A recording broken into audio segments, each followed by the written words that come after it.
right.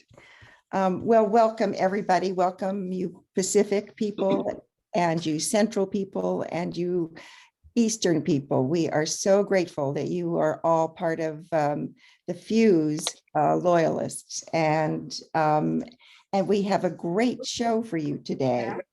Molly and I. So everybody needs to first, rule number one, put your computer on mute.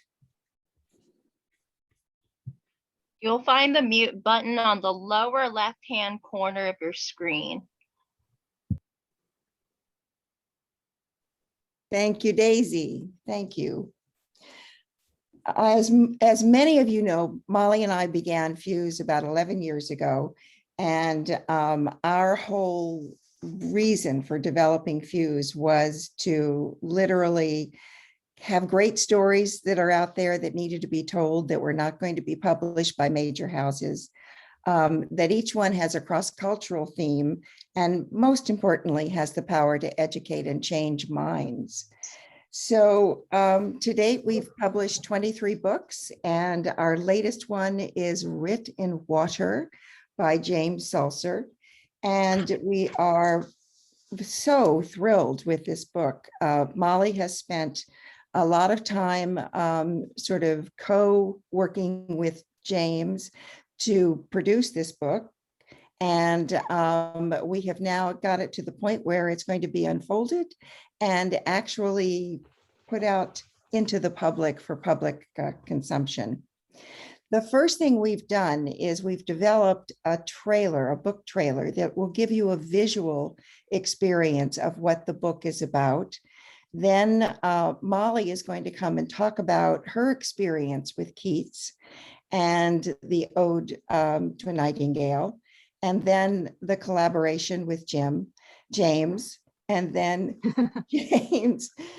We haven't been able to figure out what we're going to call him. James sounds so official, but I think that's what we've opted for now. Now, that's on the cover of the book, so we're trying to remember. Yeah. Our good friend Jim wants to be called James. So, so with that, Holly, can you begin the book trailer so that everyone can get the visual of what it is we're about to hear about?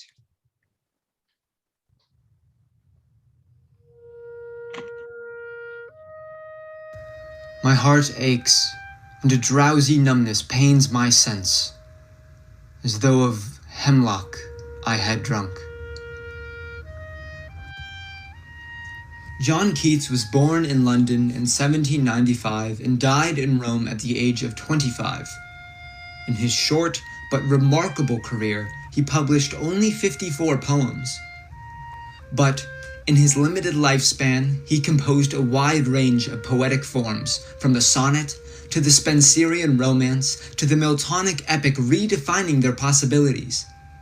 Keats devoted his short life to the perfection of poetry through vivid imagery, the exploration of love and loss, of beauty and suffering, and the creation of rich, sensuous poetic language. In 1818, Keats met his 18-year-old neighbor, elegant, well-read Fanny Braun. She was clever and stylish, yet also had a quiet, gentle side, and he was smitten. After a turbulent romance with many twists and turns, they were engaged to be married, when he contracted tuberculosis and moved to Rome to recover. They planned to marry when he returned to London. Sadly, he succumbed to the disease only 3 months after arriving in Rome. Writ in Water, the stunning new novel from Fuze Publishing by author James Salser, reimagines John Keats at the moment of death, with his soul in peril. It is February 23rd, 1821. John Keats finds himself in a way station somewhere above Rome, where his physical life has just ended.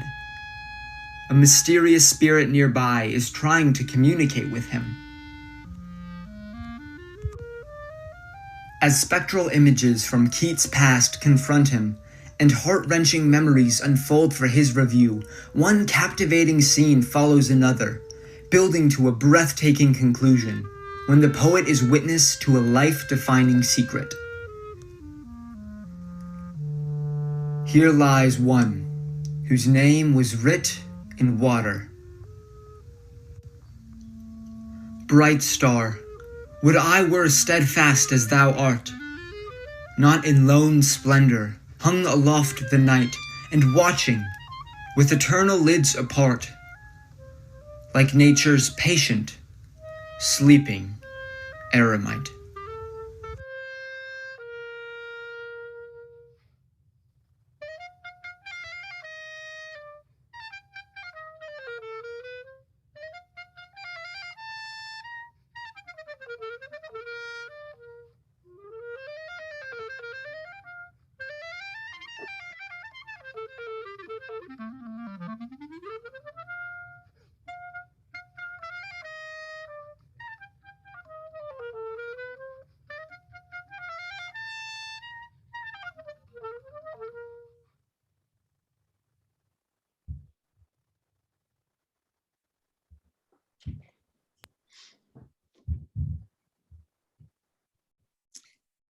Well, I'll Yes. take over. Yeah.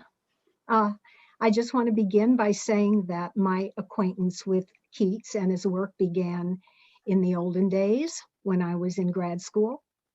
But it was actually only 5 years ago that I got really intimate with his Ode to a Nightingale. I had to have an MRI, and I'm claustrophobic, so I needed some way to keep panic at bay during the time inside the MRI tube. I decided to memorize a poem I'd always admired, yet never quite grasped, and chose the Nightingale Ode. It worked. In the course of 45 minutes of what sounded like a small orchestra whacking on radiators, I stumbled through the 8 stanzas twice. The headphones they gave me couldn't begin to block out the cacophony, but the intricacy and challenge of Keats's language did. The poem became my go-to chant in times of stress, a verbal security blanket. You can imagine my amazement then and delight at the sense of serendipity when I read James Salser's manuscript for Writ in Water, a novel of John Keats.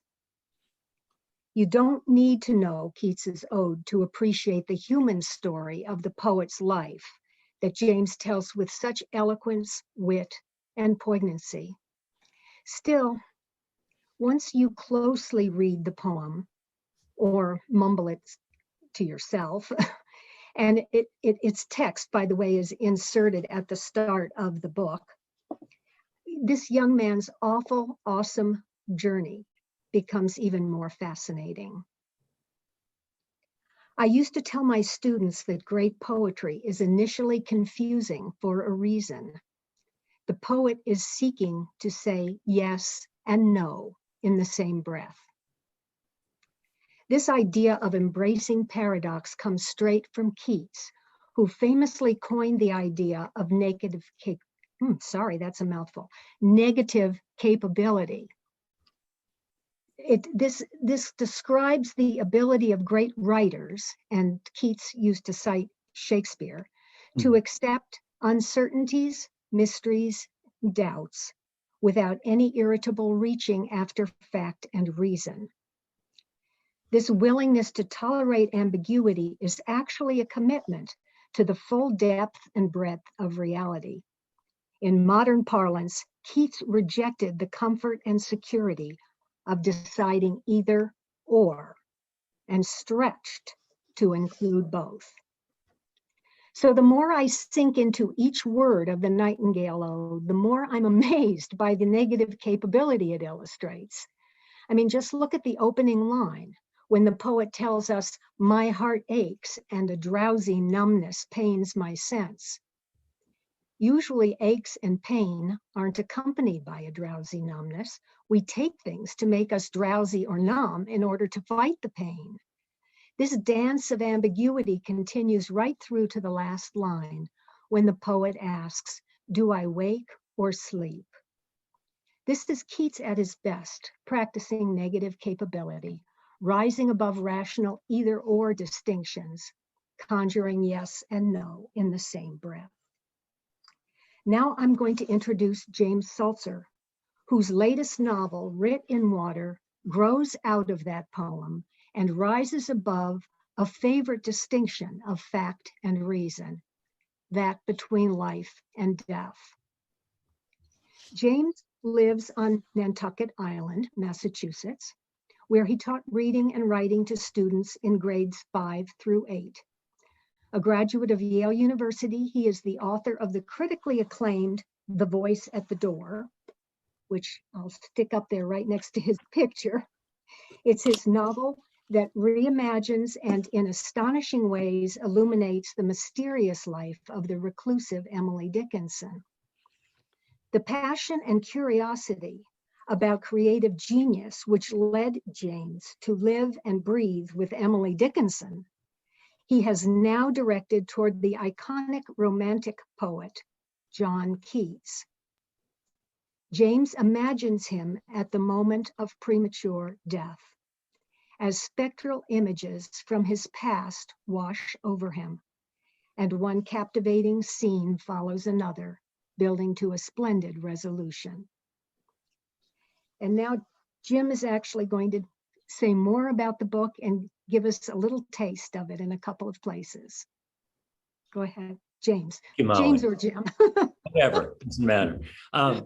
It was such an honor to write about Keats, to read about him, to research him, to travel to his haunts. And I'll get into all that. And at some point, I'll be getting into the many different drafts that this book went through along the way.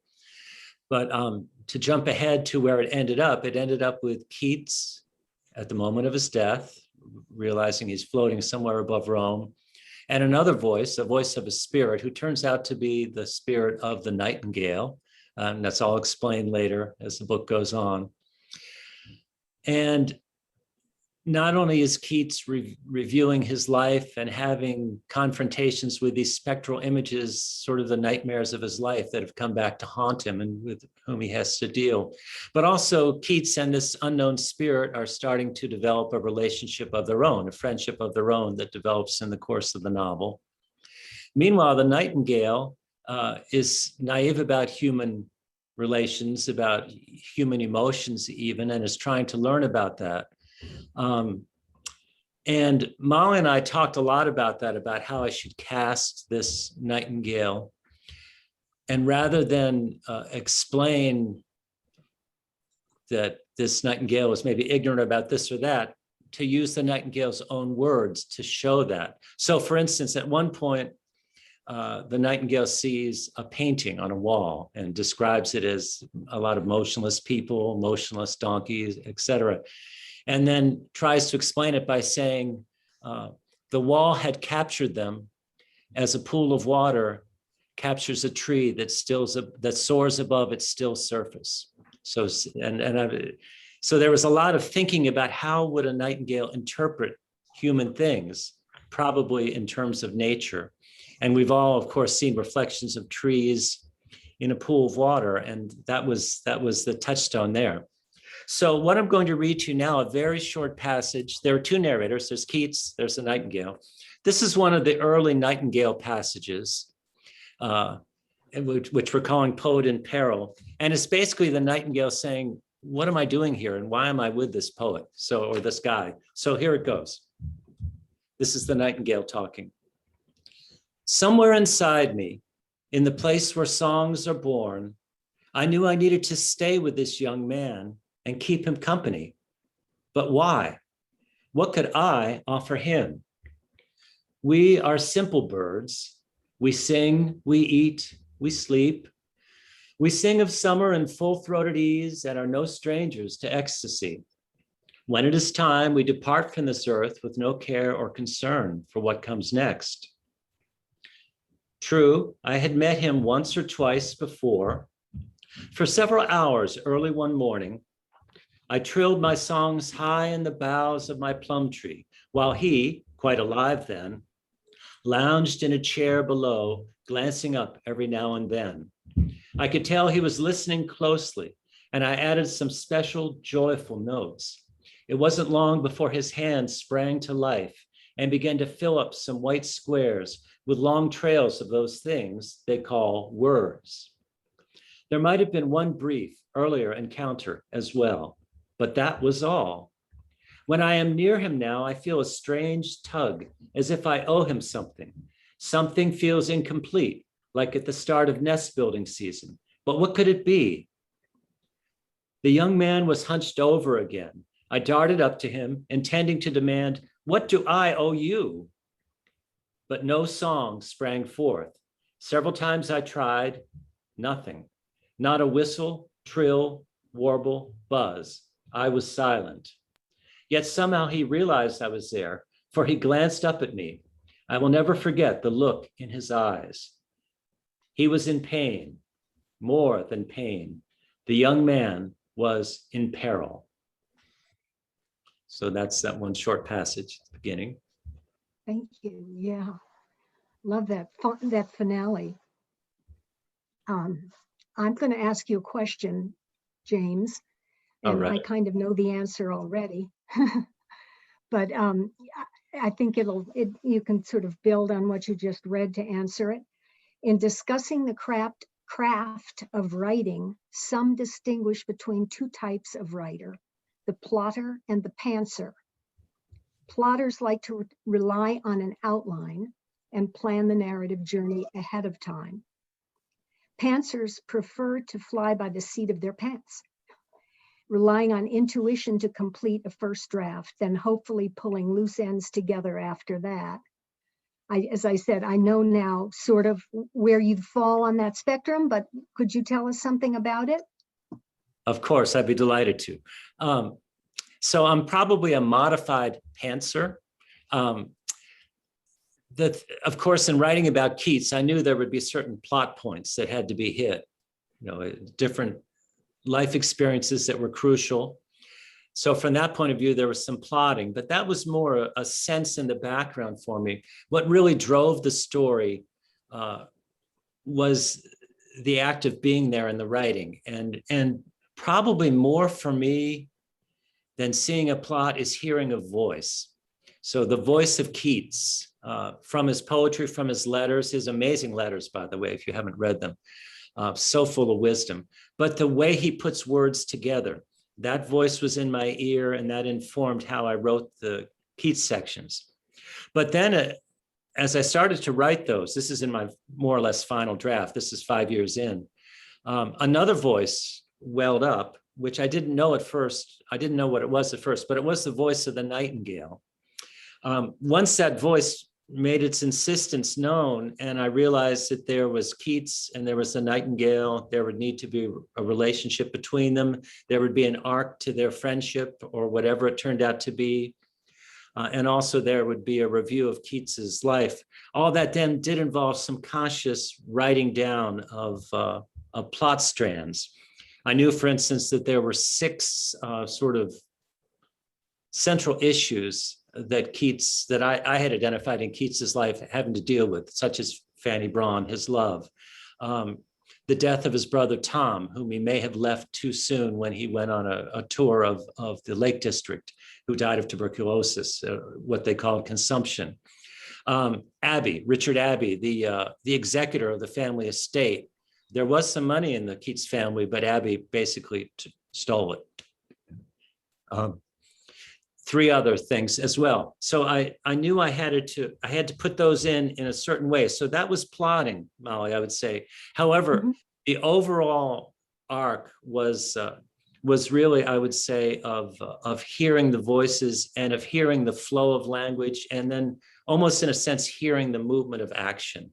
And dramatic action, when you describe it well, it has a flow to it. It has a rhythm to it. And it's almost like a physical thing, almost like walking, that when you're writing well, you can feel that in your body. You can feel that coming into the scenes. And so that's really what moves my writing, I would say, more than anything. Now, as I mentioned, one of those plot points was Fanny Braun, his great love. And I would like to read a a little passage, not only about Fanny Brawne, but that shows the nightingale trying to understand what is going on. Did you have a question, Molly, before I did that? No, no, Okay. that, or I, No, I'm, no, I I think, forgot, I'm sorry, I was so engrossed with what you were saying oh, thank that you. I didn't, but I'll tell you, I do have another question, and it might come in, it might come, you After know, that. you might be able to, yeah, go ahead. Okay, so Just read so this this is not only about Fanny Brawne and that lovely portrait over there, but also the Nightingale's view. Where we are in the book at this point is we're about a third of the way in, and Keats and Fanny have made their first real connection as lovers, however you want to say it. They have exchanged some sweet kisses. They've declared their love to each other. And the Nightingale has been concerned about this poet in peril. So the Nightingale starts with a few sentences and then Keats answers. And this is a sort of interplay you'll see between them in the novel. Okay, so starting with the Nightingale. How could I not rejoice at this turn of events? The poet loved deeply and was loved in return. Their love was in balance. And then Keats takes over. Our love is out of balance.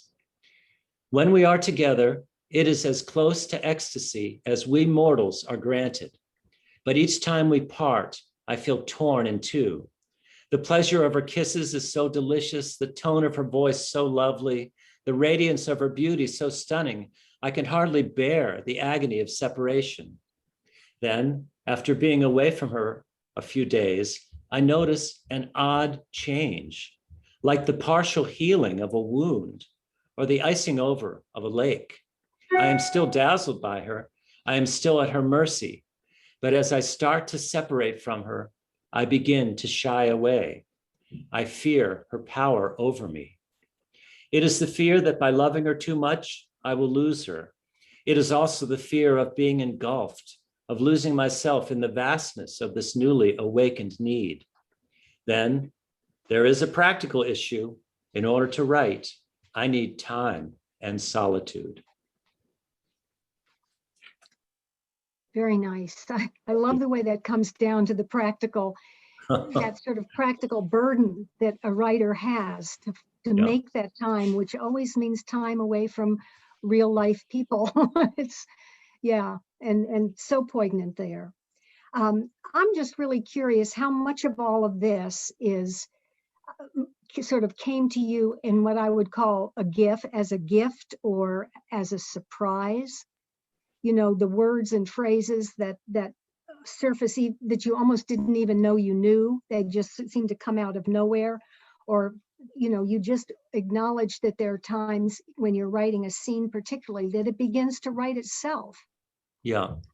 And also, you did a lot of research for this, and I think you have shared in the past times when your research actually turns up something that's perfectly appropriate, that you would have invented if you were going to be inventing, and it turns out to be real.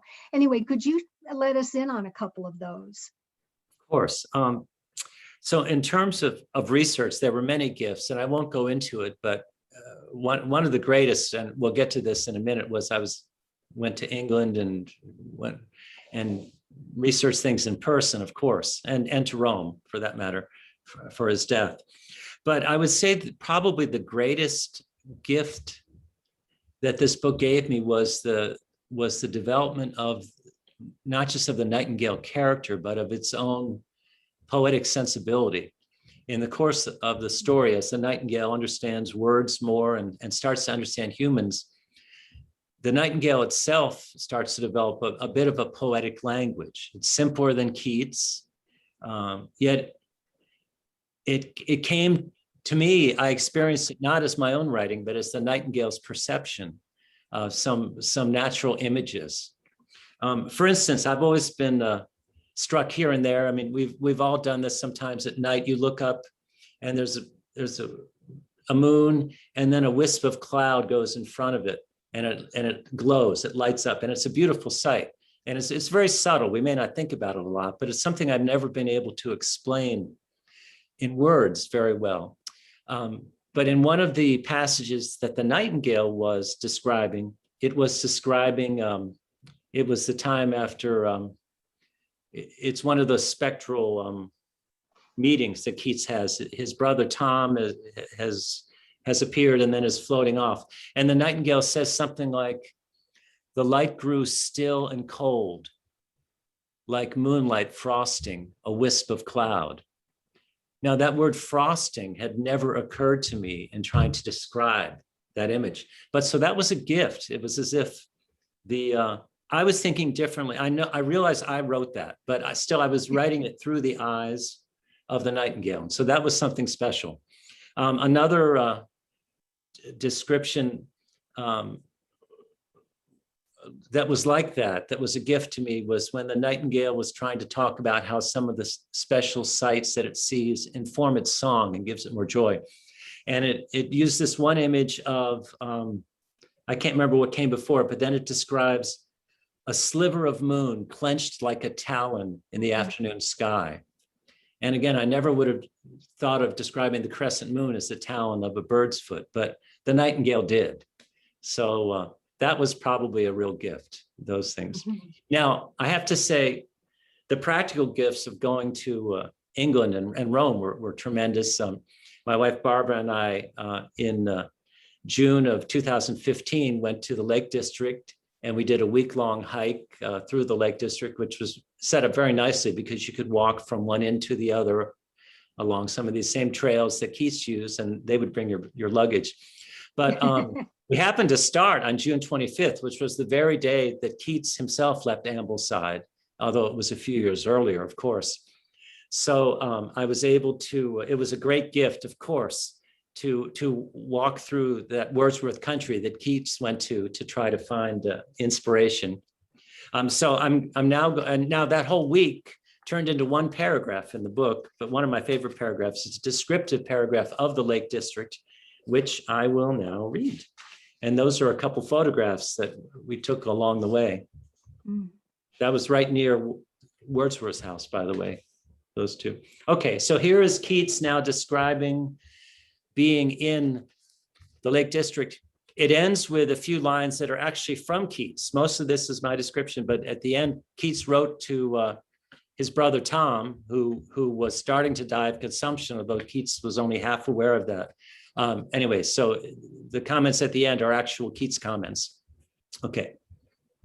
The vistas are more varied and spacious and lovely than I imagined, than I could possibly have imagined.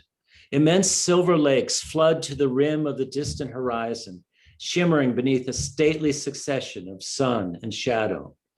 Brilliant green fields dotted with dark-faced herdwick sheep lift and fall in swells and folds and meet in charming angles at rugged stone walls. Pale sage mountains rise in stunning vertical sweeps, crack open into deep chasms and flinty cliffs, and soar off into the clouds. A beauty of a more humble kind spreads itself at our feet. Ferns festoon the forest floors with tangled exuberance. A flower known as foxglove grows everywhere, tall glowing torches of purple or yellow, flourishing beside the paths, even taking root in outcroppings of slate. Fog and mist descend in a moment from nowhere and wrap the muted world in a blanket of silken mystery. I write to Tom that the tone, the coloring, the slate, the moss, the rockweed all astonish me. The place has an intellect, a countenance all its own. Here I know I shall learn poetry. Yeah, lovely. And by the way, that is foxglove in the picture. Oh, it is foxglove, good. Yeah, I just wouldn't call it purple, but Yeah. it is it's heading toward purple. Yeah, it's bluish purple. Yeah, it's definitely fox. I can't think of what else it would be. Yeah. Okay, well, thanks. Just to finish up my part here of trying to quiz you on this, my interrogation, I'm going to ask you a sort of an all-purpose question. The ways that, maybe 3 ways, why the final version of Writ in Water differs significantly from your initial draft. I'm Okay, always telling writers that, you have to allow for that. And 5 years is not unusual in creating a book. So go ahead. yes, so I can give you 500 ways that the original draft was had a modern mystery plot in it. It was 500 pages long. It had to do with the death of a Keats critic, and her husband's trying to track down what happened, and in doing so, he himself is trying to write about Keats, and anyway, the book went through. That mystery goes through a number of different characters, including a famous literary critic who's in a nursing home with dementia and can't quite remember, but he has the clues. All that happened. It was fascinating to write. I was terrible at writing a mystery, and I knew that the tone was wrong for the Keats book. But basically, that got everything going. And then I realized, no, this doesn't work. But so I went through a second draft that I rewrote with it was a husband and wife character. The wife is a Keats critic. She has died. The husband is a novelist. He is writing a novel about Keats to try to feel close to her. Yeah, And I think that's I the saw first that one one. that you read, Molly. Yeah. And I thought it was pretty good. I thought some of the Keats sections were pretty good, but you felt it was too literal, and you really gave me great freedom by saying, go beyond the literal, and go to where you can go with this. And by this point, the gift was that I'm not saying I'm an expert on Keats' life, but what I knew about Keats' life was so internalized and so with me that I could recast it in any form I wanted to. And the idea of going to the moment of death, and then Keats as a spirit, the nightingale as a spirit, and being able to find the key moments because they all lived inside me somewhere, and to be able to recast them was a great gift. So the book became completely different from what it was originally. There was never any sense of a nightingale as a character and that poetic sensibility. There was, of course, Keats and his poetic sensibility. But so the book was a huge journey, and I really want to thank Molly and tell all writers how important it is to have a good editor who challenges you. It wasn't unfriendly. It was painful sometimes because I had to rewrite. But once I started to get it, I knew that I was onto something. And all that preparation paid off. And as I think I was describing earlier today, it was as if my brain were a bicycle rider. It had been riding uphill for 5 years, and finally it got to the top of the hill and to where it could see things and make connections, and everything became, the writing was able to happen in a way that I had hoped it would, and it wasn't before. So anyway, there were many changes from first draft to final draft, and the process wasn't always fun. It wasn't always easy, but it was incredibly fulfilling to have that happen. Mm-hmm. I'm trying to remember that line from, I think it's a sonnet of Keats about some explorer standing on a cliff. Oh yeah, well, And, he got the wrong name. Stout Cortez. That's what I'm thinking. Yeah, Cortez. Stout Cortez. It was actually Balboa, but he said Stout Cortez. Yeah, okay. Yeah. Seeing But the Pacific for the first time. I'm imagining that. I think it's kind of interesting, Jim, that the friendliness of our sort of back and forth was encouraged by the fact that we both loved the novel Lincoln in the Bardo. Right. Yeah. Yeah. And we had sort of a common language because we had both just recently read that novel. And he works magic in that book, and I certainly looked at it to see how he did it. Uh-huh. And he's able to use sort of beyond the life experiences to reflect back on life on Earth, and like the sections when Lincoln is mourning over his son are so unbelievably moving in that book. Yeah. Anyway, that was a great common touchstone. Okay. And I think your book is very moving too. Thank you. Thank you. I know it's difficult to write moving things. You have to get in there yourself and feel them. Yeah. I used to, when I was first started writing, it was hard for me to get back into a passage and rewrite it with the same feeling. I felt like it would be separate from me, but I don't feel that anymore. I feel like it's all more plastic and I can just plunge back in, like back into Oh, water. that's wonderful to hear. Yeah. So many people I think feel that rewriting, when they rewrite something of theirs, it's going to squeeze the life out of something that was there in the beginning. And it does It never sometimes. does. But Well, but it always improves, always. yeah, As long as there's some understanding of what you're doing. I mean, right. You have to still be in touch with the primary energy of it. That's the thing. Yeah. Okay. I'll if you grant are, then that. it will get Then I'm better. going to shut up, because Jim and I could go on and on about our process and sharing it. It's so exciting. When you get to the top of that hill on your bicycle, you get this huge endorphin release. I was telling you. Yeah. Okay. I'm wondering if other people would like to ask questions of James or Jim now. Either one will answer. I have a question. Is this going to be available? I see you're recording it, because I want to share this. This is pretty incredible. So is there a way of getting this and sharing it later? I guess, Molly, that's up to you, huh? It's Molly not or to me, Coretta might no. know. Is Holly recording It's this? just the technology. Yeah. Yes, Holly's recording it, of course. Yeah, So sure. definitely. And we'll have it on the website, the Fuze website, Oh, good.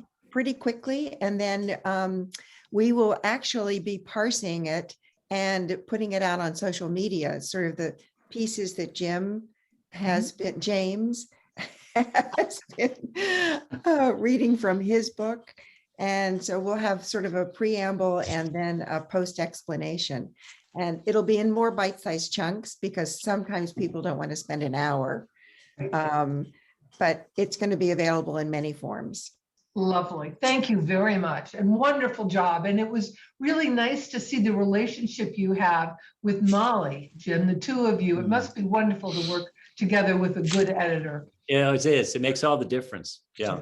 It's Good. wonderful Thank to you. work with a writer who is whose mind is so flexible, and not sort of set in, this is the way it's got to be. Yes. That was a real pleasure. If this were a sport, for some reason, I would say that James was incredibly coachable. That's what we say in basketball.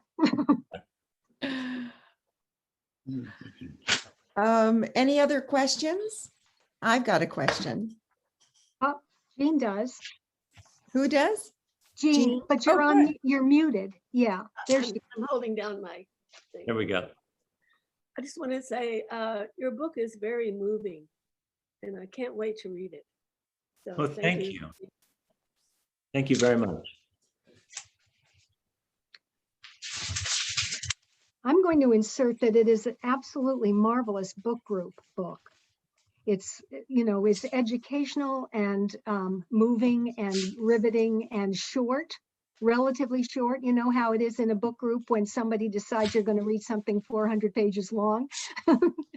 It's, it's just an ideal book to share that way. Yeah. And we're going to talk about that Okay. as an extension in just a couple of minutes. My question, Jim, is, did you enjoy writing this book? Well, I did. I mean, it was painful at times to do so much rewriting, but I really did enjoy it. I enjoyed the research about Keats, both reading, a number of biographies and articles on him. I enjoyed going to England, not just the Lake District, but also seeing the Keats house, and of course going to Rome, to the Spanish Steps, where he spent his final days. And then I enjoyed just getting going on the writing. And I had no idea it would transform itself so much over the years. And at times there was worry, fear about that transformation.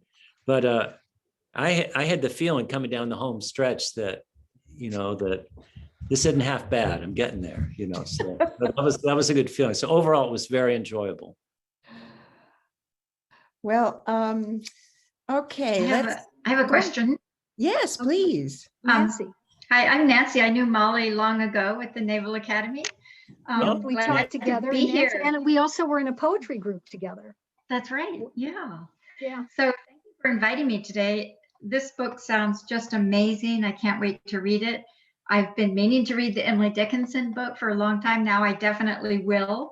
And I want to know, it's kind of curious that you've written about two writers. Who's next? I haven't figured that out yet. But I know these are the two of the writers I've loved the most. So I've got to take some time and figure it out. So, you know, sometimes when a book comes out, you finish it years before and you've had time to plan ahead. But I was working hard on this right through early February, and finally knew that I was there with it. And so I really haven't had time to. And then there was all, you know, all the proofreading of the proofs, and you know, and making sure that looks good and the font's right, and then the ebook form, which took a while to get straightened out because ebooks have their own challenges in terms of formatting. So all that's been taking a lot of time. So I'm just getting to the point now where I can start to think about what comes next, and that will be a pleasure. But thank you for asking that. Maybe we should take a poll.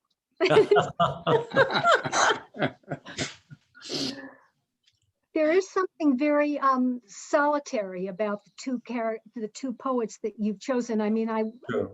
somebody that comes to mind that's a favorite of mine is Yeats, but he doesn't need this kind of thing. I mean, he was such a public person. That's true. He made so much noise Yeah. about his beliefs and right. He was politically active. Yeah. Anyway, I'm sure you'll find someone. We'll see.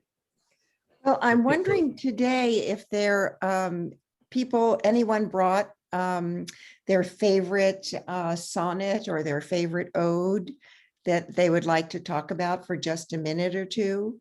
Anne's got her hand up. Yeah. You're on mute. You're on mute. Still on mute. Yeah, Yeah. I'm okay Oh. now. I have a small little sonnet, and I'll read it first. O solitude, if I must with thee dwell. O solitude, if I must with thee dwell, let it not be among the jumbled heap of murky buildings. Climb with me the steep nature's observatory, whence the dell, its flowery slopes, its river's crystal swell, may seem a span. Let me thy vigils keep, mongst boughs pavilioned, where the deer's swift leap startles the wild bee from the foxglove bell.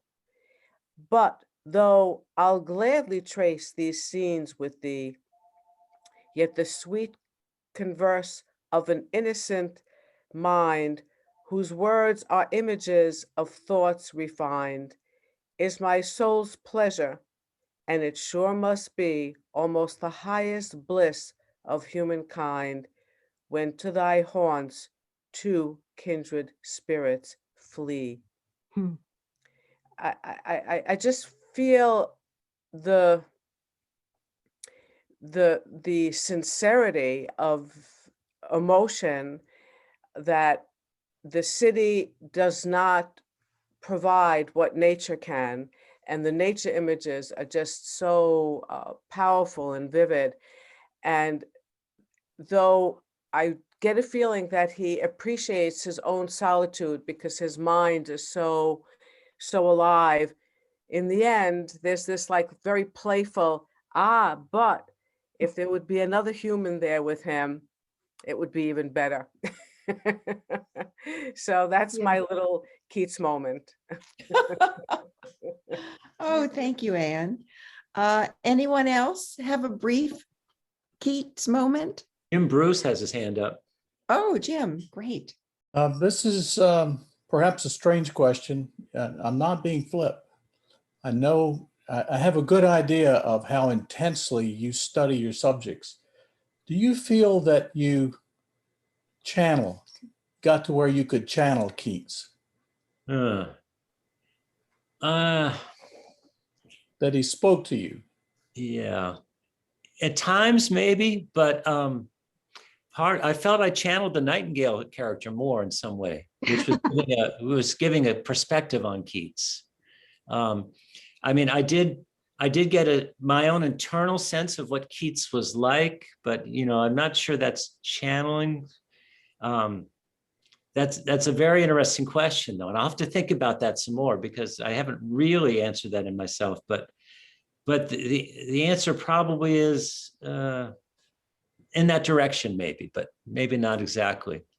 And so much of writing about a character is not only being inside that character, which is important, but also the perspectives from the outside on that character, which puts them in a context and and gives them a three-dimensionality. So I was trying to do both at once, I guess. Hope that answers it, Jim. Thank you. Can I do a question? I don't know if I can. Paul has his hand up. Jim, first of all, I want to thank you for leading me to the letters. The experience of reading the letters and the insight that you get into Keats is just incredible. It is. But my favorite letters were to his sister. Did you touch upon that at all in your? The relationship with his sister is very important in the book, especially in the first third. And she also comes back in a very important way in one of the spectral meetings later above Rome. Okay. I saw her as being impulsive, quick-witted, very intuitive. And she was also one of the victims of Richard Abbey, the executor, because she was the youngest and she had to live with that horrible family. And she wants Keats to liberate her, and he can't. So yes, and he did write some very nice letters to her. But I find her a fascinating character, and when I felt great affection for her as almost like a younger sister of my own, whom I didn't have. I look forward to reading those sections of the book. Thank you. Right. Yeah, and Paul, I have to say, when I was in college and I first saw the letters, one of the letters that struck me the most was one line. It was the last letter Keats ever wrote to his friend, and it was to his friend Charles Brown, who also plays a role in the book. But he knew he was dying, and he wrote back to him. He wrote, "I always made an awkward bow." I always made an awkward bow. What a way to say that.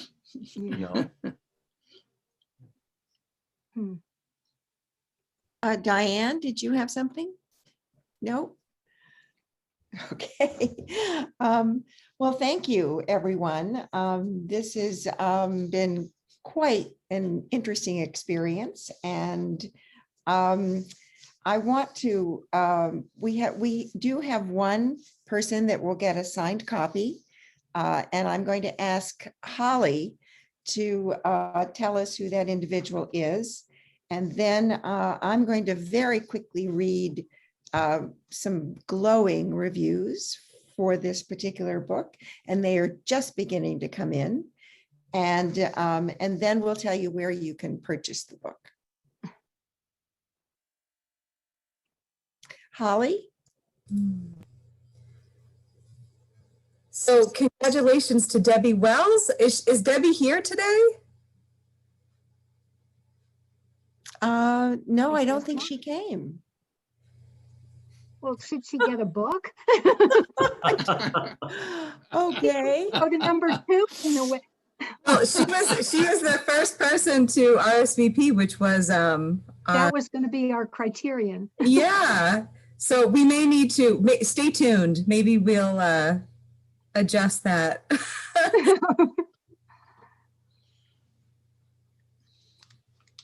Okay. I do want to introduce Robert McDowell for just a minute. Robert is one of Fuze's poetry teachers, and he's going to be having a class, another class, his second class this May. And I would really encourage all of you who are interested in poetry to please go to the Fuze website and look at his perspective, because it's just a wonderful, very rich experience in poetry. And sign up for his class and tell your friends. Thank you, Greta. Thank you, Robert. Really, it's been delightful to get to know you through through poetry. Thank you. I'd also like to congratulate James on the novel. I'm looking forward to reading it, and this has been really fun listening to you, talk about the book. And we do share a common interest in writing about our favorite authors. So I'm looking forward to this book. Thank you very much. Welcome. Holly, can you put up the reviews on the PowerPoint? Oh, no, I think we're fine. Okay. We were just thrown for a loop because Debbie didn't come. And so we're trying to figure out what to do next. But I think Debbie deserves the book, and maybe we'll, Jim, if it's okay with you, we can choose a second person. Sure. Just Just send me the names and addresses and we'll get it done. Okay. So Holly, who is the second person to sign up? Oh, so the second person to sign out, I believe, was Anne Kimmage. Aha. So Anne, looks like it's I'm thrilled. I'm sitting here lusting after all these beautiful words that I know are there in the right place. So I'm thrilled. Okay. Yes, well, congratulations. Oh, okay. To go back to Molly's suggestion about Writ in Water, we really do need everybody to pick up on the buzz and the quality of this book and spread it among your friends. And to think about hosting a book party, it's the perfect book club book. So Jim can come to this book party. And if you go to fusepubmarketing@gmail.com on the website, then you'll be able to sign up and host a party, and Jim will come and speak and do a wonderful presentation just like he did right now. Mhm. So the next thing is our reviews. We're just so proud of this book, I have to say. The US Review of Books just said a quiet masterpiece. Its beautifully interwoven narratives create an artistic, enticing, and tantalizing bird song. Kirkus reviews say a lyrical and imaginative exploration of Keats. San Francisco Book Review, unique and wonderful, a very special journey. And the Midwest Book Review, a thought-provoking celebration of Keats' world. So these are the experts, and they are really underscoring everything that we now know about this particular book. And the place that you can find this book are Fuze Publishing, of course. Number one, think about that before you think about Amazon, although you can get it on Amazon, and Barnes and Noble. And then finally, we just want to say thank you for all of you coming and sharing this wonderful afternoon with us. And hopefully you'll consider becoming a Fuze ambassador if you're not already. And you can sign up on the Fuze website. Becoming an ambassador really helps us put on programs just like this. And we want to continue to do them for a long time to come. Molly, Jim, do you want to say anything before we completely sign off? No. Just thank you very much. Thank you It's very much. lovely to see everyone. Yeah. Yeah, always a treat. Well, I have one little quote that I want to share with you before we go. Once you have read a book and you care about it, some part is always with you. So remember that, because this book will be one of those. Thanks, everybody. Have a great afternoon.